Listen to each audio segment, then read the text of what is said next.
Hello and welcome to the Purposeful Banker, the leading commercial banking podcast brought to you by Q2, where we discuss the big topics on the minds of today's best bankers. I'm Dallas Wells. Welcome to the show. Today I'm welcoming back Sam Maule to the podcast. Sam is head of business development at Moov, which provides a modern digital payments platform, and he's also slated to speak at our upcoming BankOnPurpose leadership conference in November. So Sam, welcome back to the show. And thanks, Dallas. Good to be here. Yeah, so not your first rodeo here on the Purposeful Banker. So you were with us back in 2020, which the grand scheme of things was not all that long ago, but kind of seems like a lifetime ago. We had you slated for that Bank on Purpose, which like everything else that year got canceled and rearranged. So we finally got around to getting everything back on the slate there.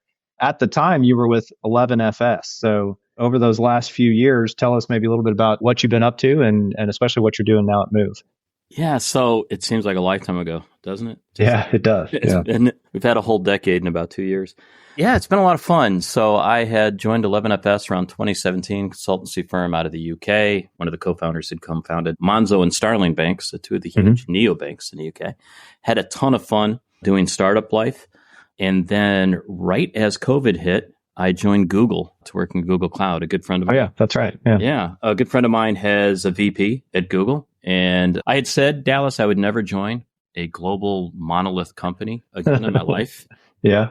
Obviously, I had an escape clause to say, but I would join Google. Right. So I did the Google thing for a couple of years. And then talking with Wade Arnold at Moov, a chance to get back deep into payments, into kind of startup life again. I just couldn't pass it up, had to be honest. So I have some internal flaw in me that really likes pain. Glutton for punishment, aren't you? Yeah, obviously. So back in I joined around February and honestly having a lot of fun. It's good to be back in this space. Yeah, cool. Give us the quick rundown on Moov for anybody that's not familiar. Oh, I love how Wade describes it. We are a network of networks when it comes to payments. It's in the name, everybody. Moov, M-O-O-V. We move money. Money in, money out. Virtual. Sounds simple, right? Yeah. I love that. And that's always the challenge when you try to sell it. Because they're like, oh, okay. And you're like, no, you don't understand. Yeah. The sheer pain that's doing bare metal direct connections is unbelievably hard. Simple's hard, right, Dallas? Yeah, I mean, that's right. You know, right. Q2, simple's hard. Yeah, absolutely. So since 2020, last time we talked, you've had a couple moves, a couple changes. The industry's changed a lot too in those 4 years. So lots of digital transformation. Banks and fintech still kind of doing this dance of are we friends or enemies or both? AI all of a sudden makes this what feels like a quantum leap to the top of everybody's either wish list or fear list, or again, maybe both. So maybe we can talk about a few of those, wherever you want to jump in. But where do you feel like there's big changes in those realms kind of coming in the next few years? And especially when we talk about, for this particular audience, generally it skews a little more on the commercial side. I think we see a lot of press about what's happening in the consumer landscape. The commercial tends to be like bigger but quieter in a lot of ways. So maybe talk about kind of what you're seeing out there. Yeah, and Dallas, I'm so glad you brought that up on the commercial side, right? When fintech really kicked off, I was actually living in London in 2008 when we kind of talk about the birth of fintech. Even though, Dallas, you and I both know fintech's been around since tech has been around. Yeah. Let's be honest, right? We just gave it a name. But we have seen such incredible growth happen just over the past few years, going through a global pandemic and everybody's shift to digital had a lot to do with that. And we all know that. We're seeing, when it comes to a bit of a reset back to the trajectory growth we saw pre-COVID when it comes to digital adoption. But then we throw in AI, and I had a front row seat to that when I was at Google. You know, when ChatGPT came out and OpenAI, and you take your pick, and everybody's heads exploded, and you know, hype curves, and you take your pick. Every article, every speaker talking about AI, and everybody changing their domain to .ai. It's amazing how many AI companies there are out there now. Yeah, all of a sudden, yeah. Probably my favorite thing about AI is I believe it's the island of Antigua now derives 20% of their GDP from domains registering as a .ai. You can't make this stuff up. That's fantastic. Yeah. You know, good for them. Yeah, good. You know, hey, there's a ton of different ways to make money. And when you make money, you have to move money and store it, right? Q2, right? Moov? Yeah. Yeah, but AI is fascinating because it's not new. This has been going on. You can go back to World War II to look at the science of AI and where this has gone, and the whole family of products that fall under AI. What changed about a year and a half ago is now we had a GUI. Now we have an interface. Right. ChatGPT comes along, a Claude AI, you take your pick, Gemini. You now have an interface that the masses can go out and play with.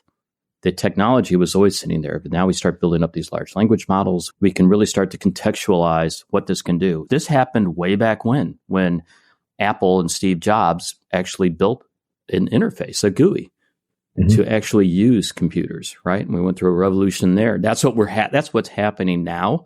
We are still so nascent in this. This comes back to what we've hyped up for the past 10 years, which is big data, and being able to actually go in and analyze and crunch and use the data that we're collecting, unstructured data for the most part. And where, again, I would agree with you, where the exciting part of this is on the commercial side, because you are talking extensive amounts of data that you can pull in horizontally and vertically, work with it to anonymize it, and in real time and via streaming data components, make real-time decisions and real-time impact. I'm trying not to be too excited here, but I'm incredibly excited about where this is going to go. And I'm incredibly aware that we are in such early stages. Everyone's looking for ROI right now. Calm down. Yeah. Okay? Yeah. It's coming. It's coming. Calm down a little bit. Our attention spans are so short.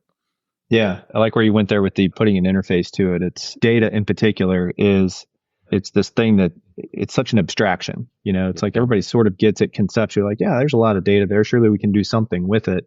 And ChatGPT, although that is certainly not the final interface and not the one that is really seeing most of the, I would say, commercial use cases now, but it's the one that people can wrap their brains around and they can start to make some sense of I see what these models are doing. But yeah, in the commercial world, and interestingly enough, I think where we see, as people do seek out the ROI, the first place they seem to be landing is in fraud. And that's kind of a AI being weaponized both directions there, but massive amounts of data and lots of patterns to go try to recognize. And had an interesting conversation with a bank yesterday where we were talking about, that's one of the early places that Q2 has jumped in using AI. And where the conversation went is, if we were to try to use even a chat sort of interface and make a recommendation to a business or to a consumer, to an end user in our online banking platform, and say hey, you do have enough money to buy that car, or you should open a CD, or don't pay your rent yet because you don't have the money in there. If we're wrong in one of those recommendations, there's not a lot of forgiveness there, right? You harmed me with the technology, right? You bludgeoned me with it. Versus if we're doing it to detect fraud, and we surface this thing and say, hey, this looks suspicious. Are you sure this is right? And we don't have to be right all the time there. We can have some false positives. And they're like, no, that's good. I want you to be hyper vigilant and bring some of those things to me. But it feels like we're, to your point, in the early innings. We got to find these places where there can still be a human in the loop. We have a little bit of room to sort of, sand the rough edges off the technology. But behind the scenes, we're finding lots of new potential fraud. We're doing it with a fraction of the overhead that we would need. There's real returns there, but it can still be a little messy in these early innings. Yeah, one of my favorite quotes about this, there's two that I really like. And one is, as we're moving money faster and faster, so we talk about real-time payments, or Fed Now, or you just take your pick, right? ACT, OCT, money movement. If you're going to have real-time payments, you're going to have real-time fraud, and you have to be able to respond. Yeah. And you have to be able to analyze. And with what you said, right, it is okay to error, if you will, and it's really not error. It's being precautionary to say, hey, we're seeing this pattern, and to give that nudge, because you're building trust when you do that. Yeah. When the opposite is, the case you gave before that, right? To say, hey, do you really want to, make that payment now?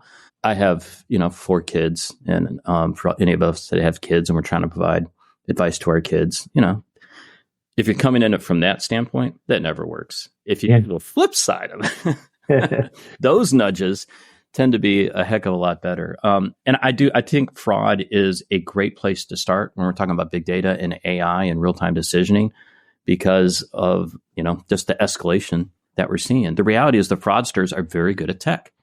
Yeah. I mean, Q2, that, right? At Moov, we know that. Yeah. They're incredibly good about this. They go out and read ISO 8520 and every other standard, probably know it better than a lot of the people in payments. And so they're constantly looking for those holes, right? Yeah. And those areas where there's vulnerability. And being able to do that analysis in real time requires, I do think, these large data sets, these algorithms that we can tweak. But I love your other point about the human in the loop. I was on stage with Beverly Anderson. She's the CEO of Employee Credit Union, fifth largest credit union in the country. Yeah. And we were talking about AI. And her statement was, our approach is this: digital first, human always. I love that. Yeah. It's a great concept, right? The fact that we can use these tools to augment our employees, to make them superheroes, to be able to respond that much faster and that much more intelligently. I would agree. You're still going to have that human in the loop. And I love that personally. Yeah. Because of superpowers. Yeah, absolutely. I think the other place this conversation naturally goes when we start talking about data, and especially the way you describe Moov, right, as a network of networks. And we certainly see the same thing on our end of the payment ecosystem. The money movement ecosystem's gotten really complex and it's splintered, I think, in a lot of good ways, right? There's a lot of innovation there. There's a lot of choice. There's a lot of, and I think there's clear uses for data and technology to find like the most efficient, most effective route for the money, whatever we're trying to do with it. But all those connection points also feel like those cracks, right, are exactly what the fraudsters are seeking out. And where we tend to see the fraud happen is in those handoffs, right, from one place to another. There's inevitably some blind spots there. There's some timing gaps. There's whatever. To me, the interesting trick that we're facing is getting enough of the data out there and shared where all those various networks that touch each other have all the information they need to efficiently move the money, to fight the fraud. But that's also a potential liability of now that data is out there, right? And I mean, heck, every one of us just had apparently our social security numbers exposed by our friends at the US government. So maybe it doesn't even matter anymore. But it feels like this is the trade-off that we're all kind of trying to evaluate. And the regulators are right in the middle of this too, of this balance between data security and like data use cases, which has always been the trade-off. But man, we are just running headlong into that. So thoughts there on kind of like, is this a fork in the road where we have to pick a place, or is this just like a battle we keep fighting forever? Yeah, I believe that the more and more as technology becomes part of us, and man, that sounds weird, but let's be honest, right? I mean, how close is your phone to you, right? Yeah. It's closer than my kids. This idea now that we are always plugged in, and we are. I mean, I'm sure your phone is on the nightstand next to your bed. Yeah. Sure, like me, you check it before you go to bed and in the mornings, even though we know we shouldn't be doing that. Yeah. We have to resist the urge to check it when we wake up at night. It has become part of our lives. And we just see that woven in across all aspects. And this is beyond banking and payments. This is just us as humans. This is becoming an integral part of us, both good and bad, obviously. We're not going backwards, which means we have to regulate. That's incredibly hard. I do feel bad for hey, I'm in payments, but I'll say it. I feel bad for the regulators because the pace of change, the pace of technology has accelerated beyond any control that we can have of putting guidelines around this. That's incredibly hard, right? I mean, for the most part, from a regulatory standpoint, we're still acting like we're on landlines, which is understandable because when it comes to banking and payments, we're operating on systems that, for the most part, that were pre-internet, that pre-mobile phones. And by the way, let's say this, and this is a shout out for Q2 and the U.S. banking system. We're the gold standard in the world. We just are. Everyone talks about, they look at the U.S. and they're like, oh my God, you have 4,000 banks and 5,000 credit unions and what a mess. And we're like, yeah, and by the way, you work off the dollar and your money comes here. So, it kind of works. As was it Churchill said, democracy is the worst form of government, but except all others. Except all others. Amen. Right. So how do we operate within that environment? This is just going to be continuous change. We're going to have to be able to move faster. I do think the convergence of AI and cloud and big data and the Internet of Things all help with this. I mean, think about this, Dallas, from a fraud standpoint. The amount of tools we have now to combat fraud. So your mobile device, that's a touch point. I can authenticate where I'm at in the world. the biometrics integration with that. That's another protection point, touch point that I can use. The ID of the tools that I use, where I'm at, geolocation, patterns and behaviors that I have. Heck, the way I do my keystrokes. I mean, all this, right? The pace at which I walk is unique. Evidently, the odor of my underarm is unique. My pulse is unique. Right. My fingerprints are unique. The more we learn about the human body in conjunction with the devices that we're using, whether it be our car, devices in our home, you take your pick, it makes us incredibly more complicated. To your point, it gives us more touch points to where we can be exposed to fraud. But at the same time, we should be able to respond that much faster. Unfortunately, we're still working on that. I'm going to get the stat wrong, but the number of days that it takes to actually realize you've been breached in a data breach, I believe is still above 220 days to identify the breach. Man, that's depressing. Yeah, it is, because it's essentially an eternity, right? That equates to forever. Yeah, it's reality. That's the reality we live in. Data breaches are going to happen. There's going to be exposure, like you said. Everybody's Social Security number is sitting out there. When it comes to healthcare, our records are sitting out there. If you really want to get depressed, go on the dark web sometime. Well, no, don't do that. Yeah. Who knows what they're doing? There you go. Yeah. Go on the dark web for you, and it just means you have to be hyper diligent, and vigilant. And the same is true for us as technology providers. We need to provide that level. That's something we're going to have to live with going forward. That's the downside. The upside is, how long have we been trying to crack the nut that's PFM? Right? Yeah. I mean, the promise of, hey, this is the card you should use to optimize your point, or this is the report programs you can use. We've never been close to solving that. I think we're going to start to get close to solving that. I really do. And I believe companies like Q2 and Moov and others will be vital to that. And the ecosystem that we build and work in together, that we can start to finally get to this promise that we've had of helping people build wealth, make better financial decisions, to get those nudges, right? And help move those along. You can see it in the distance now, whereas before it was a pipe dream. Yeah. And it's almost like we've kind of figured out by stepping in it a few times that this big scary thing that we were afraid of like, oh my gosh, somebody's they're going to get my data, right? They're going to know my Social Security number, my date of birth. And yes, they are. Well, it turns out they have it, even if like a checking account is compromised. Like, okay, like we know what to do, right? There's systems in place where we know who's on the hook for that money, and we close the account, and we open a new one, and it's kind of a pain, but like life moves on. And so I think as technology providers, our job is to make sure that like we're going to introduce some friction. Some of those things are going to, it's going to happen to everybody at some point. But like, is there value that's worth it, right? And that goes back to that PFM thing of like, okay, it's sort of like as we first moved to the cloud, right? Everybody had these servers literally locked in their basement, and they're like, hey, it's under lock and key, it's fine, nobody can get to that information. But it was also stuck under lock and key in the bank's basement, And so as we make use of it, there's upside, and then there's a little bit of a tax to pay for that, which is, we're going to have some exposure to this, and we're going to have to figure out how to deal with that and pay for it. And the interesting evolution that we're seeing from banks and credit unions in this, and it's been like everybody's top thing they want to talk about over the last few years is like, there's so much fraud, like help us figure out how to fight this. Like, okay, like we're in the trenches with you on this, but help us define how much is too much. You say there's too much fraud, like what's an acceptable amount? It's sort of like credit losses, right? If credit losses are zero, you're probably not doing it right. You accept some level of past due loans in the business of making loans. We'll accept some amount of fraud in the business of moving money, but like, where is that threshold? And I think that's the part that we're circling around, is like, what is the cost of doing business here? It feels like it's too high.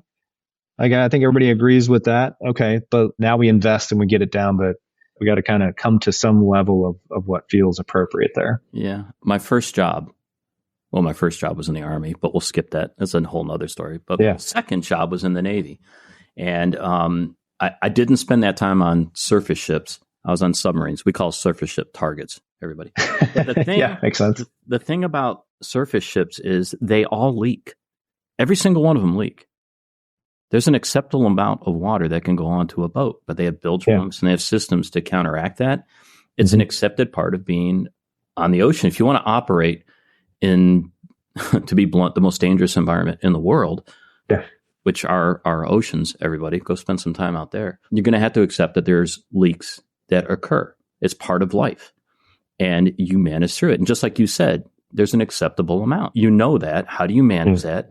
And how do you counteract, if you can, and recognize where it's happening? A lot of it is awareness. It's 100% an awareness in real time of understanding where you're at and having that data and being able to react off of it. But on the flip side of it, you discover whole new worlds. If Columbus, if Galileo, not Galileo. Oh, hey, everybody, you didn't know this, but Galileo was a sailor. He wasn't. Magellan. I wanted to say Magellan, cooler. Yeah. If Magellan hadn't set out to sea, think of what what wasn't discovered before he actually went out there and braved it. And that's what we're seeing now with the data elements that we have, with the work that we can do with AI, the work that we can do in machine learning, the new worlds we can discover, and the new services that we can discover and provide. And by the way, allow Q2's customers to compete with the likes of a JPMC, which is JP Morgan is, God, they're a great tech company. Yeah, they're really good. And they can afford to build these products out. My community bank down the road, not so much. But in working with partners like Q2 and Moov and others, you can compete. You really can. So to me, that's exciting. I am not a technology doomsday person. I'm one that says this is a reality. Yeah. You're not going to go backwards. So let's go. A couple of episodes ago, we had Q2's Chief Technology Officer, Adam Blue, who has, we'll say, a way with words. The ones that we're allowed to publish are usually really good. So he called this concept that I think we're talking about kind of business nihilism, right? Where it's sort of like we're in this rut of we're doing something because it's the way we've always done it.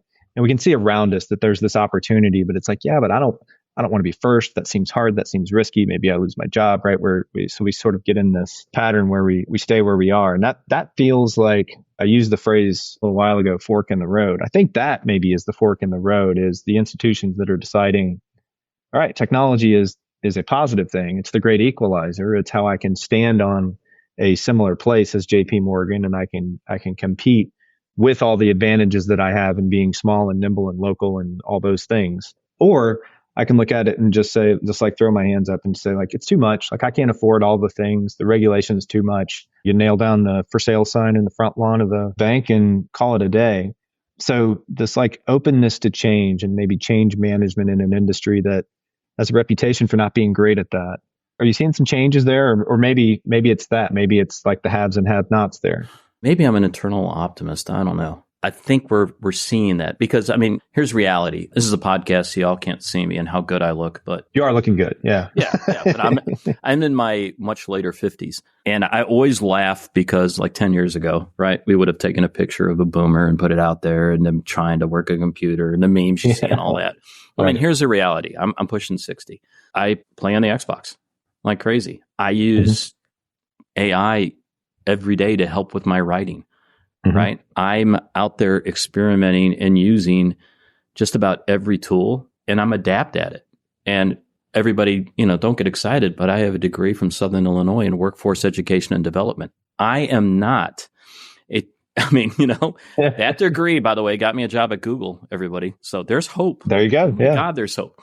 But it gets back to, we live this way. We have a whole generation of, I'm saying it, the millennials, that word that, by the way, are 40s now. They've grown up with the technology. Got mortgages and kids and yes. And are leading companies, right? This is a reality that we're in. And I'm highly encouraged by this, right? I'm dealing with bank CEOs. I'm dealing with boards where 10, 15 years ago, I was arguing with them whether Uber would work or not. Yeah. Right? This concept of I will go and have a stranger pick me up. And having people tell me that'll never happen.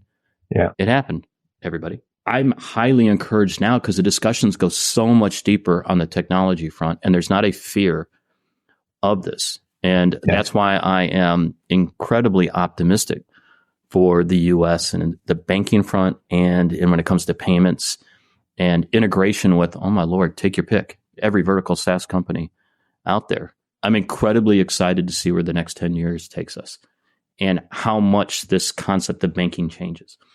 And I'll circle back to what you started with. On the commercial side, we spent the first 10 years of fintech, for the most part, just talking about consumers.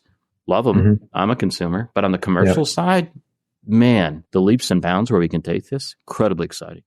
Yeah. And real efficiency, real potential upside, and like to impact their employees, their customers. Like you start to get that multiplier effect when you make things better for a business. There's a whole group of folks that benefit from that. When you allow them, and I say them, when you allow a small company to focus on what they built the company for, right? If you're a bakery, you want to focus on bakery and baking. You don't want to be doing invoicing and payroll management and sorting receipts all night. Yeah. And by the way, you just said the secret word. You do that at night. Right. You have your day job, which by the way is 12 to 15 hours running that bakery or restaurant. And then at night, you're doing your second job, which is the finance and banking components of this.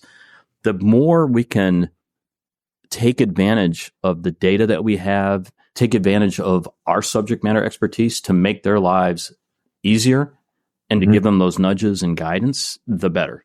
And the better for the economy, the better for our communities. I mean, take your pick. Yeah.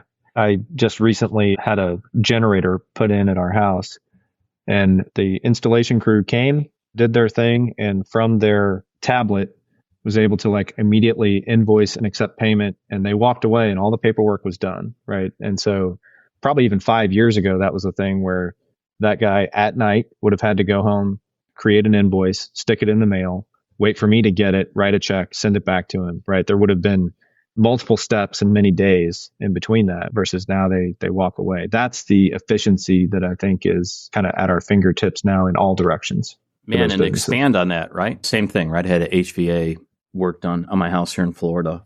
That's not cheap. No. The idea of, great, I could do lending right then and there, right? The number of touch points. What we've done with technology is we've moved it from, you had to work on banking hours and 9 to 5 to an ATM to then a mobile phone to now where literally everything I'm doing about treasury management and that relationship is now in my hand. We've taken that closer and closer and closer to the point of need and the point of opportunity, right? Even if it is cross-selling, doing a loan, bringing in yet another marketplace partner to do that additional work and making those decisions right then and there. We've created time machines where we've condensed time down to literally that point of need and those decision points right then and there. And again, that's what companies like Q2, Moov, and others are doing. Is we're time bandits, buddy. We're lowering that engagement and those touch points right down to that point of need. And to me, that's exciting. That's the magic, right? Yeah, love it. That's the magic. Before we part ways here, you're gonna, as we said in the intro, you're gonna talk at our Bank on Purpose, our leadership event that we put on. We also typically share out those talks after they're done for those who aren't able to attend. So without too many spoilers, give us an idea of what you'll be talking about there. Yeah, it's going to be a lot of fun. One, thank you for hosting it in Austin in November. Yeah. And not in August. Yeah, we've learned that. We've done both. And genius. It seems like people like November better. Yeah. Yeah. I can actually step outside without melting. Yeah. I'm really looking forward to this. I touched on this earlier in our conversation, but my first real job was on submarines. I spent 10 years in the 80s and early 90s bouncing around underneath the water. And there's so many lessons that I still apply 30 years later now in my career in banking and payments that especially from a leadership standpoint, that tie back to those lessons that I learned, because if you think about it, a submarine is purposely built to sink. Yeah. And by the way, operates incredibly well underwater. And a submarine on the surface is horrible, by the way. Mm-hmm. It's like being on a roller coaster at Six Flags for 3 months straight, by the way, no break. Don't recommend that. It's a great diet plan. But when a submarine is made to go run silent and run deep, which means it's operating under pressure 24/7. When I say pressure, for every 100 feet you descend, the sea pressure increases 44 pounds per square inch. So you can do math, right? And so but the secret is you want to run deep. You operate in that pressured environment. That's like the sweet spot for a submarine. Man, if that doesn't sound like banking, external, internal pressure, that is put on you, and how do you operate and make decisions? And by the way, no leaks. Leaks are bad. Yeah, leaks are bad there. Talk about fraud. Yeah. Leaks bad. But how do you operate in an environment like that? And how does that actually equate to what I've seen now over the past 30 years? I'm going to tie those two topics together and share some good sea stories. answer the age-old question of what's the greatest submarine movie that was ever made, because y'all are getting it wrong. I will talk about it when we're there.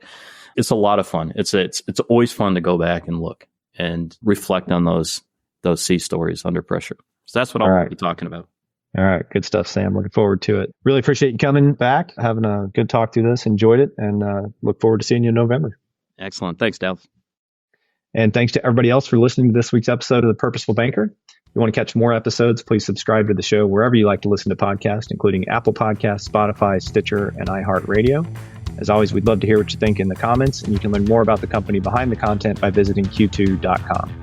Until next time, this is Dallas Wells, and you've been listening to The Purposeful Banker.